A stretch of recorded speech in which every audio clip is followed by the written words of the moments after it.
Hola, ¿qué tal? Yo soy David. Y yo soy Ana. Y esto es How to Spanish TV. Y hoy vamos a tener la parte 2 del video de preposiciones con de.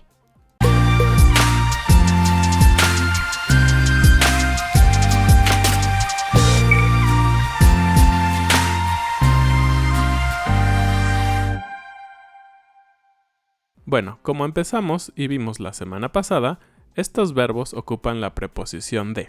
Si no has visto ese video, la parte 1, puedes verla aquí arriba, pero puedes verla después de ver este video, no hay problema. Entonces vamos con el primer verbo. Cambiar de, to switch something o to change something en inglés.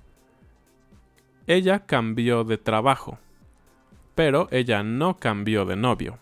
El verbo en español para decir que te cambias de casa no es muy conocido.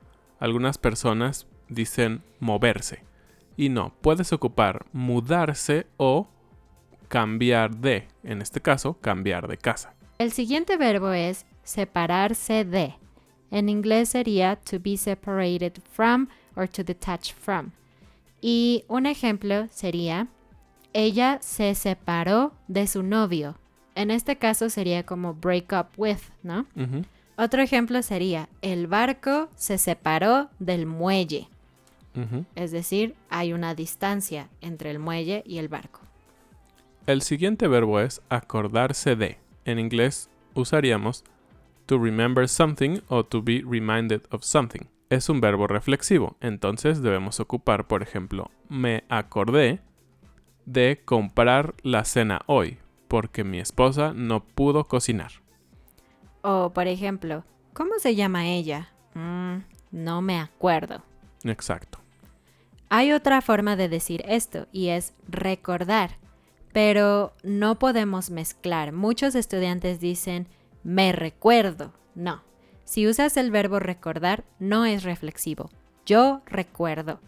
Y si usas acordarse de, usas un verbo reflexivo y la preposición de. Yo me acuerdo de. Por ejemplo, yo recuerdo a Ana. Yo me acuerdo de Ana. Correcto. El siguiente es arrepentirse de. En inglés diríamos to regret something or to be sorry about something. Por ejemplo, yo me arrepiento de no haber comprado ese vestido. Era muy bonito y ahora no puedo tenerlo. El siguiente verbo es depender de. To depend on en inglés. Yo dependo de que otras personas me den trabajo. Sí, porque yo trabajo de manera independiente. O, por ejemplo, los bebés dependen de sus padres. El siguiente es encargarse de, que puede significar to be in charge of, to take care of something o to deal with something. Por ejemplo, si tú tienes un problema financiero, no te preocupes. Nuestra compañía se encarga de ayudarte. Otro ejemplo sería, yo puedo encargarme de organizar la fiesta de cumpleaños de mi hermana. O algo como, ¿tú te puedes encargar de cuidar a los niños? Y el último verbo es hablar de, to talk about something. Hablar de mi viaje me trae buenos recuerdos. Quisiera volver a la playa. Por ejemplo, ¿quieres hablar de tu viaje? Sí, quiero hablar de mi viaje.